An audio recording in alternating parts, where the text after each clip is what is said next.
Halo Sobat Muda PKPA, kembali lagi di podcast Ruang Pikir bersama saya, Marika Ulitama Situmorang, yang akan menjadi host di podcast kali ini.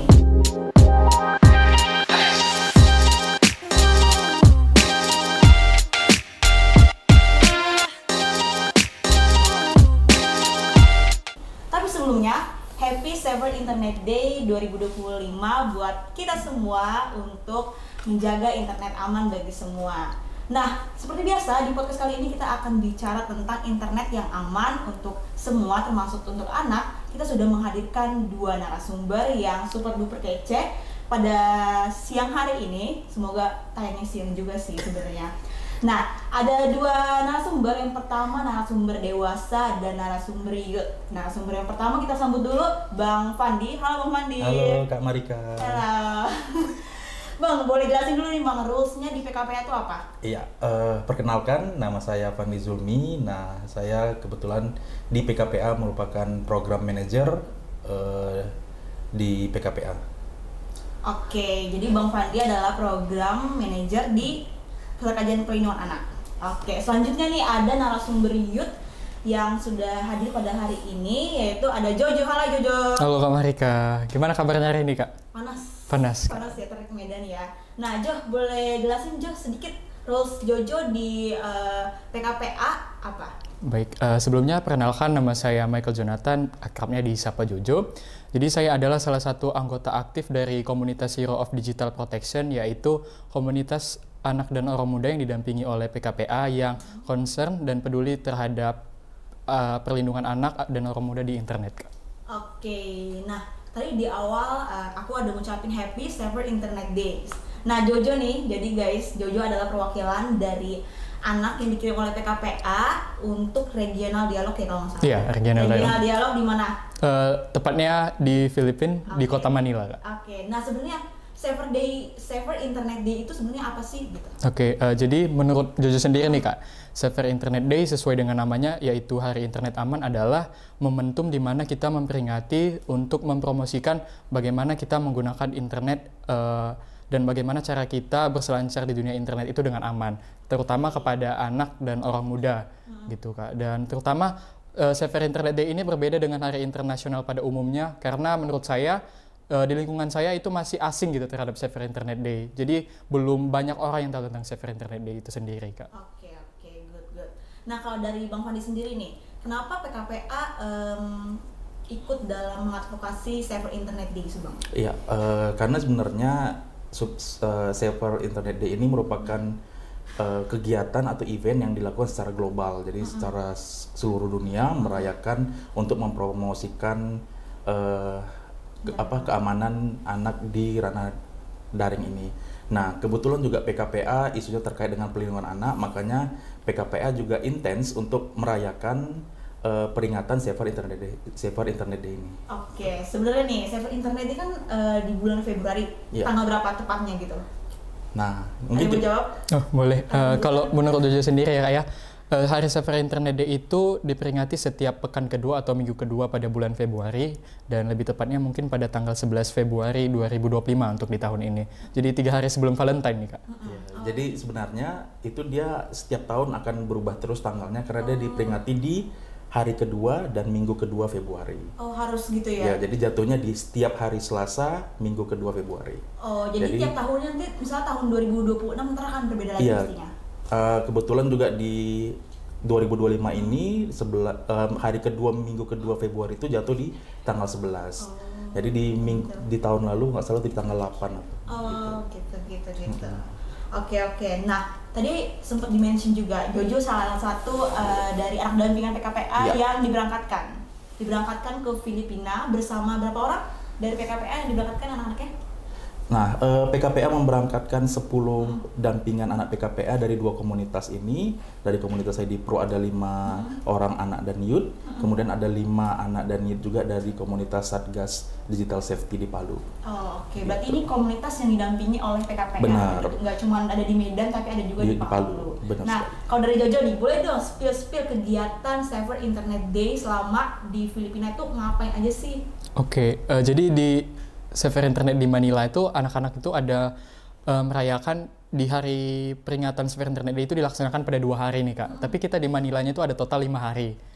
Jadi itu termasuk juga keberangkatan kita, dan tentu di sana aktivitasnya sangat enak dan juga sangat menyenangkan ya, karena kita juga ketemu sama teman-teman dari Nepal dan Filipina yang juga peduli terhadap perlindungan anak di dunia internet. Nah, acara intinya itu juga Jojo berperan sebagai moderator. Jadi di acara inti pertama tuh ada Youth Talk namanya Kak. Jadi yes, Youth Talk Session. Jadi di situ adalah tempat di mana kita mendatangkan narasumber yang peduli dengan anak, dan juga kita membuka forum diskusi kepada anak-anak. Nah, dan hari kedua, hari acara intinya Sphere Internet Day, yaitu adalah penyampaian pemaparan pesan advokasi.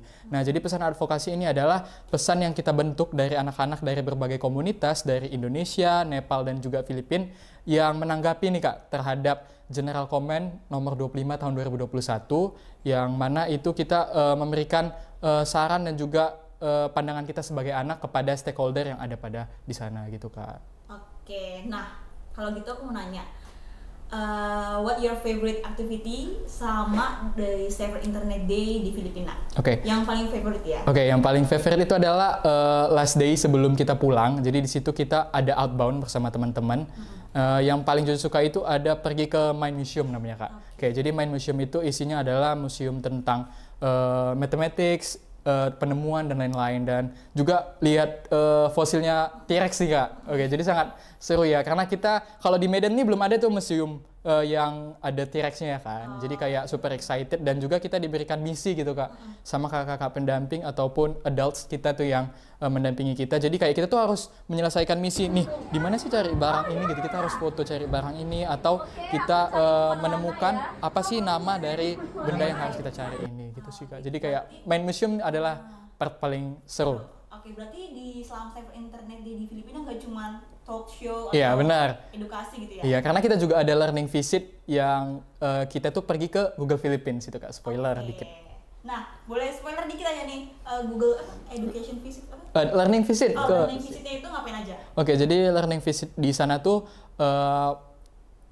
di Google Philippines itu mereka akan memaparkan tentang apa saja sih kinerja Google selama ini, dan apa sih yang dilakukan Google untuk menyelamatkan ataupun menjaga data pribadi anak. Jadi mereka juga memaparkan bagaimana proses Google itu bekerja, bagaimana dengan data privasi, dan juga mereka memberikan edukasi kepada anak dan orang tua tentang bagaimana menggunakan Google itu tetap aman. Dan mereka juga spill nih Kak tentang data-data yang ada di Google tuh. Contoh datanya nih yang Jojo ketahui bahwa dari 10 negara, dari seluruh negara ada Indonesia yang masuk top 10 di YouTube, kalau bahwasannya Indonesia itu kontennya itu di take down Kak.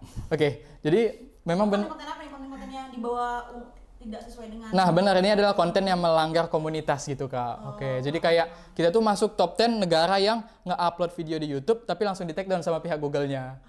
Jadi itu data yang memang baru bisa kita dapatkan pada berkunjung Google Filipina kan Kak, karena datanya lebih valid. Dan mungkin di satu sisi kita kayak sedih gitu ya Kak, kalau misalnya kita itu menyuplai video yang sebenarnya tidak ramah di komunitas. Tapi kita juga bagaimana ya, miris juga lihatnya, cuma pihak Google juga langsung tanggap gitu ya Kak untuk men-take down video tersebut. Oke, banyak ya. Jadi aku juga tahu nih kalau misalnya ada visit learning dari Google ya. Iya. Nah, sebenarnya tadi kan Sphere Internet Day untuk tujuannya untuk menyediakan sebuah internet yang aman gitu ya Bang. Mempromosikan. Nah, iya, kalau misalnya dari Abang sendiri, kenapa apalagi kan PKPA melindungi anak gitu. Kenapa anak jadi harus kita advokasi supaya mereka bisa aman di dunia internet? Sebenarnya kenapa, apa yang membuat anak menjadi rentan di dunia internet Bang? Iya, memang sebenarnya ini hak mereka ya, ada hak digital anak. Makanya juga global membuat Sphere Internet ini untuk mempromosikan kesadaran khususnya untuk anak-anak agar paham terkait keamanan mereka di internet. Karena memang anak-anak ini masih kurang literasi terkait dengan keamanan di internet tersebut. Dan juga khususnya juga di orang tua gitu. Lemahnya peran orang tua dalam mendampingi anak ketika berselancar di internet seperti itu. Oke, nah itu juga yang dirasakan mungkin sampai sekarang gitu kan. Ada kemarin pembahasan tentang wacana undang-undang pembatasan usia gitu. Mungkin itu juga salah satu usaha Indonesia dalam melindungi anak gitu, karena tergantungan akan sosial media dan penggunaan digital lainnya gitu teman-teman. Nah, tadi udah tuh mengenai dampak, belum dampak. Kita bahas tentang dampak deh. Nah, penggunaan internet yang berlebihan yang digunakan oleh anak sebenarnya tuh kalau menurut Jojo sendiri nih, pengalaman Jojo atau dari sekitar, dampak paling apa ya? Ada bilangnya dampak paling berdampak kalau misalnya anak tuh bergantung dengan sosial media, gadget dan tanpa perlindungan dan pengawasan dari orang tua itu sebenarnya apa Jo yang didapatkan Jo? Oke, jadi kalau kita berbicara tentang kecanduan nih ya Kak ya, bahas tentang kecanduan, tentu yang pertama ada dampak yang akan dirasakan anak. Tentu dampaknya itu nggak hanya dampak positif ya Kak, karena kita tahu kalau menggunakan internet ada sisi negatifnya juga. Nah, yang pertama mungkin mereka akan jadi lupa waktu. Karena keseringan menggunakan internet tanpa batas, mereka juga akan skip nih kegiatan-kegiatan yang seharusnya mereka lakukan. Misalnya mengerjakan PR, seharusnya malam tuh bisa ngerjain PR, tapi karena kecanduan main gadget atau mabar gitu kan sama teman-temannya jadi tertunda, dan mereka harus ngerjain PR larut malam gitu kan Kak. Dan tentunya mereka akan terganggu jam tidurnya dan tentu kesehatannya juga terganggu. Nah, nggak hanya tentang keadaan fisik, tapi juga keadaan mental juga beresiko dalam penggunaan internet Kak. Misalnya kita tuh anak dalam menggunakan internet, misalnya platform TikTok nih Kak. Nah, kita memposting sesuatu dan tentu kalau di platform TikTok itu semua orang bisa menggunakan komentar gitu ya Kak. Dan kita juga tidak bisa membatasinya gitu, kecuali kita menutup kolom komentar. Nah, kadang anak-anak gitu kan bebas tuh memposting apa aja, dan kita juga nggak tahu bagaimana tanggapan publik. Nah, makanya pada saat kolom komentar itu juga bisa menjadi sarang kejahatan digital bagi orang lain. Misalnya ketika anak memposting sesuatu, kemudian ada hate comment, dan tentu hate comment ini kita juga tidak bisa anggap sepele ya Kak. Karena ada juga yang langsung membawa mental si anak ini jadi down gitu ya Kak. Dan juga bisa berujung kepada bunuh diri juga nih kalau misalnya mentalnya terlalu down gitu. Dan kemudian juga ada resiko anak itu terpapar konten yang tidak ramah anak gitu. Jadi sebenarnya konten tidak ramah anak ini apa sih Kak? Jadi kayak mungkin salah satu contohnya adalah iklan. Memang misalnya kita nih menggunakan game offline nih, game offline, tapi kita nyalain data seluler gitu kan. Tapi kita juga bakalan dapat iklan-iklan yang tidak senonoh sebenarnya gitu. Kadang kita tahu kalau game ini adalah game untuk usia anak, tapi sebenarnya iklannya itu nggak pantas untuk anak gitu Kak. Karena kayak ada game dewasa, ataupun salah satunya adalah iklan judi online gitu Kak. Ini yang sangat miris saya melihatnya ya, atau online gambling ya. Kenapa demikian? Karena pemerintah kita aja juga ada yang tertangkap basah gitu ya kan Kak, menggunakan online gambling gitu. Dan juga pemerintah kita ini belum peduli terhadap situs online ini. Kenapa Jojo bilang begitu? Karena situs online gambling ini masih tersedia di internet. Karena berbeda dengan konten-konten, contohnya nih konten pornografi gitu kan Kak. Biasanya langsung di take down sama Diskominfo gitu ya. Tapi kayak online gambling ini muncul lagi gitu. Iya benar. Jadi kayak sebenarnya Diskominfo itu kayak pemadam kebakaran sih Kak. Kayak muncul apinya disiram, padam apinya, tapi nanti muncul lagi, disiram lagi. Tapi itu kalau di konten pornografi nih Kak. Tapi kalau di online gambling nih sama gitu Kak. Maksudnya kayak nggak pernah di take down. Karena Jojo juga diskusi sama teman-teman yang ada di Filipina. Nah, mereka juga Jojo nanya nih, apa sih penggunaan internet tuh di sana itu bagaimana kondisinya? Apa sih yang paling parah? Nah, mereka juga jawab Kak, kalau yang dari Filipina tuh Sketcher katanya. Apa Sketcher? Iya, Sketcher tuh sebutan kayak slot. Oh iya, jadi kayak memang sama lah masalah internet yang ada di Indonesia dan Filipina tuh hampir sama gitu sih Kak. Gitu. Itu yang Jojo hasil diskusi dari teman-teman, ternyata masalahnya itu sama gitu ya. Iya, nggak jauh beda gitu sih Kak. Beda gitu. Oke, nah kalau dari Jojo sendiri nih, Jojo kan tahu nih dampak-dampaknya. Jojo sendiri sudah bijak kan dalam menggunakan internet? Iya, jadi sebelum ada Hedi Pro mungkin belum bijak gitu ya Kak. Kenapa demikian? Karena ketika menggunakan internet, Jojo belum diwadahi ataupun belum dibekali tentang yang namanya literasi digital. Jujur, orang tua Jojo itu tidak terlalu paham terhadap penggunaan internet. Meskipun kita diizinkan menggunakan internet. Oke, jadi flashback ya. Kalau Jojo itu menggunakan internetnya ketika SD. Umur tahun 2016 atau 2017. Nah, sampai akhirnya ke SMA, Jojo itu belum paham tentang apa namanya literasi digital. Jadi Jojo belum paham nih Kak, apakah selama ini Jojo menggunakan internet ini sudah aman, atau justru Jojo tidak menyadari kalau misalnya Jojo udah melakukan kesalahan ketika menggunakan internet. Jadi kayak Jojo nggak tahu nih, ini udah ngelakuin kesalahan atau enggak gitu. Jadi belum tahu lah awareness-nya. Iya, belum. Jadi kayak misalnya membagikan berita, itu belum dicek lagi kredibilitas sumbernya itu dari mana gitu. Tapi ketika join nih ke Hedi Pro, Jojo jadi lebih paham. Iya, jadi teredukasi. Oke, paham. Nah, kalau dari Bang Fandi sendiri sebagai orang yang mendampingi gitu kan anak-anak ini untuk teredukasi, selain untuk tujuannya mengedukasi anak, apalagi Bang, apa tujuan dari mendampingi anak supaya mereka dapat teredukasi? Iya, selain untuk kapasitas mereka sendiri ya, Iya. untuk tahu terkait dengan digital literasi mereka, tapi mereka juga dilatih untuk menjadi peer educator. Jadi sekarang mereka ini, tim Hedi Pro ini sudah bisa memberikan edukasi ke teman-teman sebaya mereka terkait dengan keamanan digital, kemudian literasi digital, dan bahkan juga ke orang yang lebih tua daripada mereka gitu. Oke, Jojo sendiri seorang peer educator berarti ya? Iya, teman-teman semua yang ada di komunitas Hedi Pro peer educator semuanya, Kak. Oke. Nah, dari Jojo sendiri sebagai youth ya? Iya, youth. Youth juga, dan dulunya anak pasti. Iya, baru 18, Kak. Iya, baru. Dari Jojo sendiri nih, tiga tips bagaimana supaya anak gitu kan, supaya anak tuh terlindungi di dunia digital. Oke, 3 tipsnya ya, Kak ya. Tips, Oke, ya. yang pertama yang paling penting adalah meningkatkan literasi digital. Jadi, ketika anak ingin menggunakan internet, anak sudah seharusnya diwadahi tentang pembekalan tentang edukasi. Karena Jojo lihat sendiri kalau misalnya kurikulum di pendidikan itu belum concern terhadap internet. Jadi anak menggunakan internet tapi belum tahu nih tentang apa saja sih yang boleh dilakukan di internet, dan juga mereka belum memahami tentang keamanan data. Jadi mereka juga masih belum paham nih. Jadi yang tentunya harus dibekali dengan literasi digital, karena SDM di Indonesia ini sendiri tingkat literasinya masih rendah gitu ya kan Kak. Kadang ada yang cuma baca headline berita tapi tidak baca berita sepenuhnya gitu. Nah, juga tidak melakukan namanya etika digital. Artinya ketika menggunakan kolom komentar atau menggunakan hak kita bersuara di sosial media, kita itu tidak memperhatikan bagaimana sih etika yang harus kita lakukan gitu. Apakah kita wajar untuk melakukan head comment gitu? Itu kayak mereka belum sadar gitu, kayak meskipun dikasih ruang bebas, tapi kita tidak harus menggunakannya itu dengan semena-mena gitu ya Kak ya. Terus yang kedua, kita juga harus memahami tentang data privasi kita gitu. Bagaimana kita misalnya nih membuat akun sosial media dengan tidak membohongi usia kita gitu ya, apalagi anak gitu ya. Karena kadang kan anak-anak mau buat umurnya 1980 gitu ya, supaya mendapatkan akses yang lebih banyak dibandingkan kalau dikasih umurnya itu umur anak gitu ya kan Kak. Nah, terus yang kedua itu menurut Jojo adalah yang paling terpenting adalah menjaga data privasi gitu ya Kak. Yang kedua, misalnya ketika kita menggunakan sosial media, jangan sekali-kali menggunakan password dengan nama dan juga tanggal lahir gitu Kak. Justru itu gampang dihack dan juga gampang diketahui orang lain gitu ya.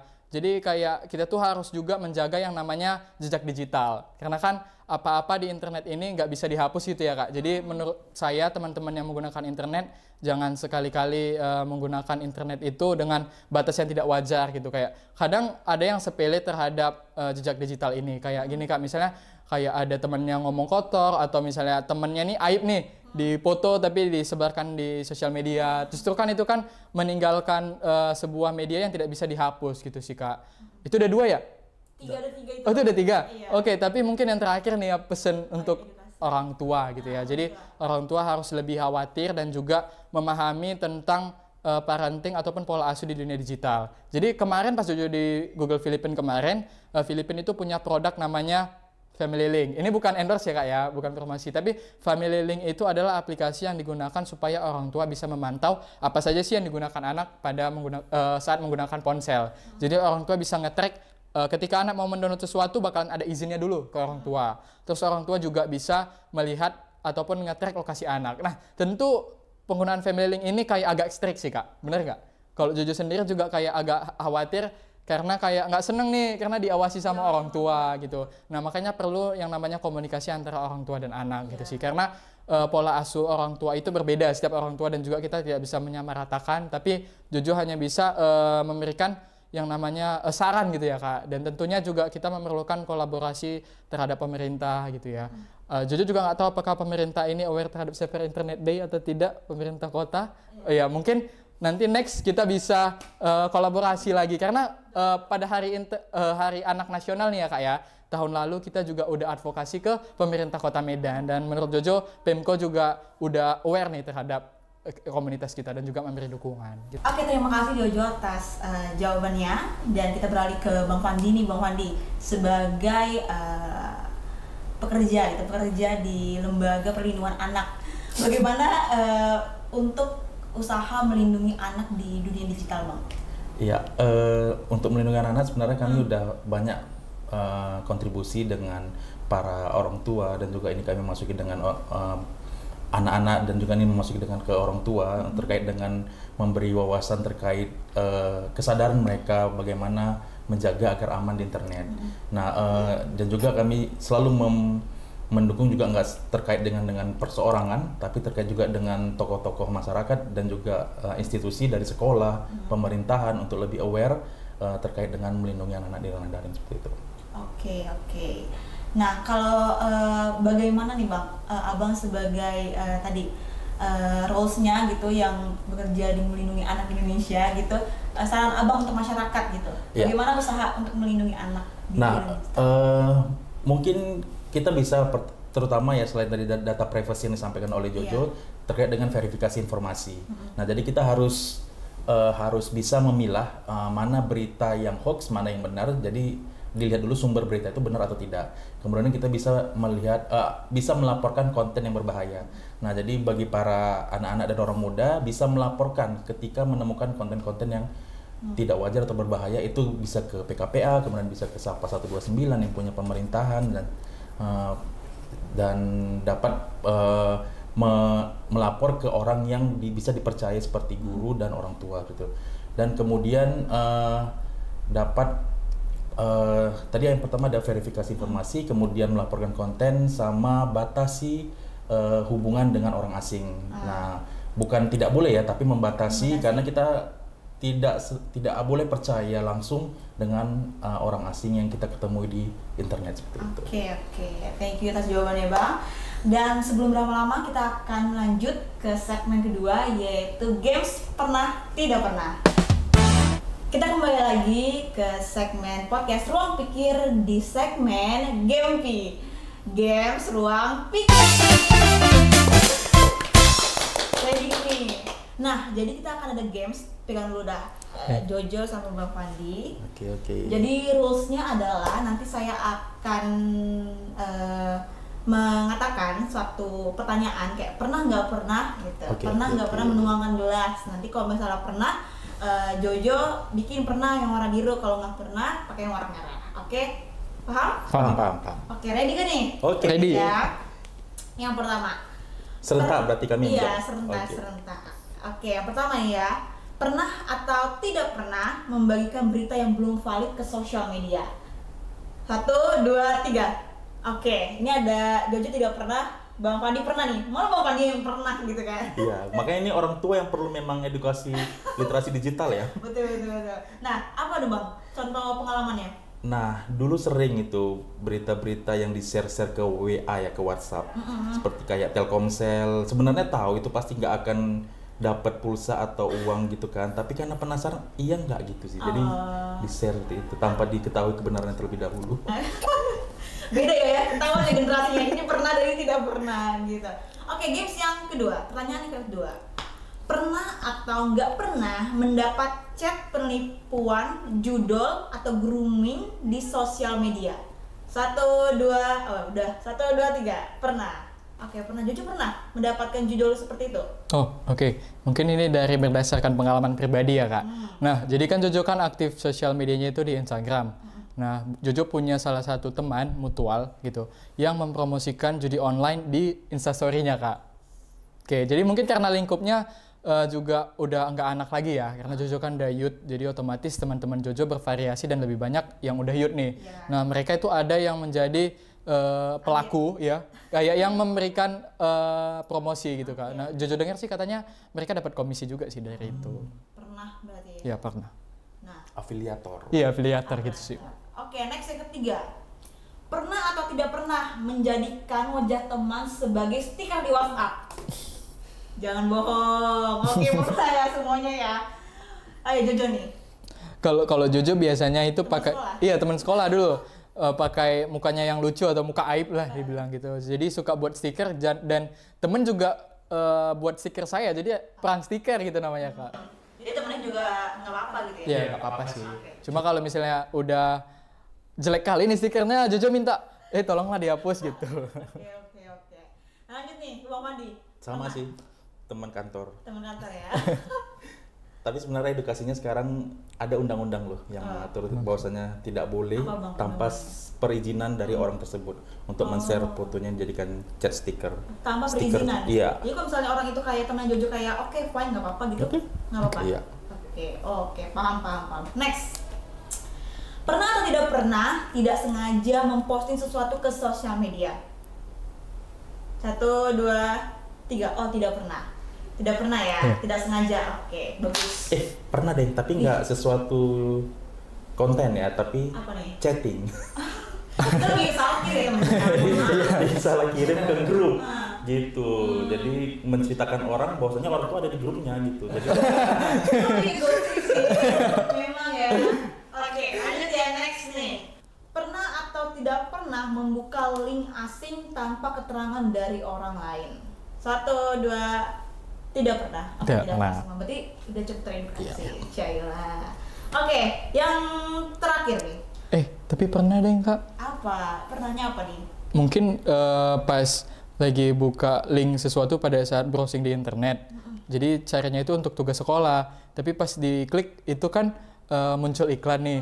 Jadi nggak sengaja, kadang kan iklan tuh bohong, tau nggak sih Kak? Kayak tanda silangnya itu saya pikir itu untuk nge-back iklannya, tapi justru untuk buka iklannya itu gitu Kak. Direct ke iklan lain. Iya benar gitu. Dan ternyata iklannya iklan pornografi gitu Kak. Gitu. Jadi kayak wah, memang licik-licik kali sekarang sih ads sekarang gitu sih Kak. Jadi kayak mereka sengaja buat tombol silang, saya pikir itu untuk kembali, ternyata enggak gitu. Oke, itu pengalaman dari Jojo. Mungkin teman-teman lain bisa itu ya, teredukasi gara-gara Iya. pengalaman Jojo. mungkin Oke, bisa komen. bisa komen ini pernah atau tidak pernah nih Iya. teman-teman. Kalau yang pernah klik misalkan iklan-iklan, ternyata di directnya ke web judul. Iya. Waduh. Oke, yang terakhir nih. Pernah atau tidak pernah ngajak orang lain untuk ikut Saver Internet Day Medan 2025? Pernah. Pernah. Oke, dari Jojo sendiri nih. Oke. Sebagai apa? Sebagai anggota Hedi Pro. Di Saver Internet Day sebagai apa nih? Oke, di kepanitiaannya sebagai wakil ketua. Wih. Oke. Bang.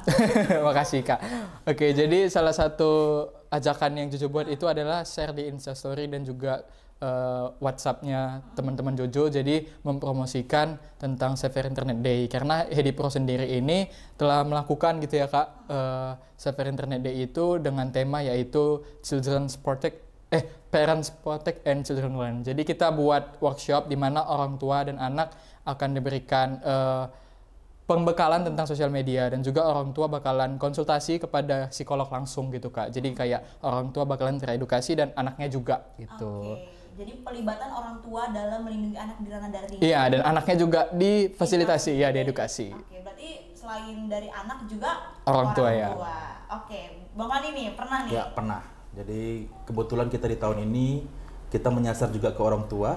Jadi kemarin kita sempat share ke beberapa orang tua karena kita menjangkau orang tua itu juga harus paham terkait dengan informasi apa yang anak-anak mainkan atau anak-anak lakukan di dunia maya seperti itu. Jadi makanya kami melibatkan orang tua dan juga anak khususnya di kegiatan Saver Internet Day ini. Oke. Nah, selain anak yang didampingi, ada nggak Bang orang tua yang didampingi di PKPA? Ada. Oke. Nah, kebetulan juga di PKPA kita juga mendampingi orang tua. Nah, orang tua itu juga kita libatkan untuk bisa bergabung di acara Saver Internet Day yang di Medan. Oke, buat teman-teman yang penasaran nanti kita akan posting ya kegiatan Saver Internet Iya. Day di YouTube PKPA tentunya. Oke, thank you Bang Fandi atas ulasannya. Dan kita udah seru-seruan di game pikir kita. Nah, kali ini aku mau minta nih sebagai sesi akhir di podcast kali ini, apa harapan dari Bang Fandi dan juga Jojo sebagai Youth of Hedi Pro di Saver Internet Day di 2025 ini? Dimulai dari saya Kak. Boleh atau gambreng dulu boleh? Ayo. Sweet. Boleh, Oh, sweet. Jujur dulu aja. Oh iya. Nah, Oke, baik. Oke. Jadi harapan Jojo untuk Saver Internet Day ini ya. Oke, jadi marilah kita bersama-sama menciptakan lingkungan aman untuk berinternet khususnya terutama kepada anak dan orang muda dengan kolaborasi kepada orang tua, pemerintah dan juga khususnya kita sebagai orang muda dan anak sebagai peer educator dan tentunya sebagai pelopor supaya kita bisa menciptakan lingkungan aman dan ciptakanlah internet itu sebagai kesempatan dan bukan ancaman. Wih, keren nih, dia ntar di-cut ya. Oke, nah nanti ke Bang Wan ini, Oke, apa Bang harapannya Bang di Saver Internet Day di tahun 2025 Ya. ini? Yang pertama memang karena kita perannya sebagai lembaga untuk mengadvokasi pemerintah ya, kita mau regulasi itu diperketat lagi, khususnya bagi platform-platform digital agar platform mereka itu lebih ramah anak lagi. Kemudian sistem mekanisme pelaporan itu lebih mudah agar anak-anak mudah untuk melaporkan ketika mereka melihat konten-konten berbahaya, mungkin itu. Oke. Dan terima kasih udah menyempatkan diri untuk ikut di podcast Ruang Pikir kali ini.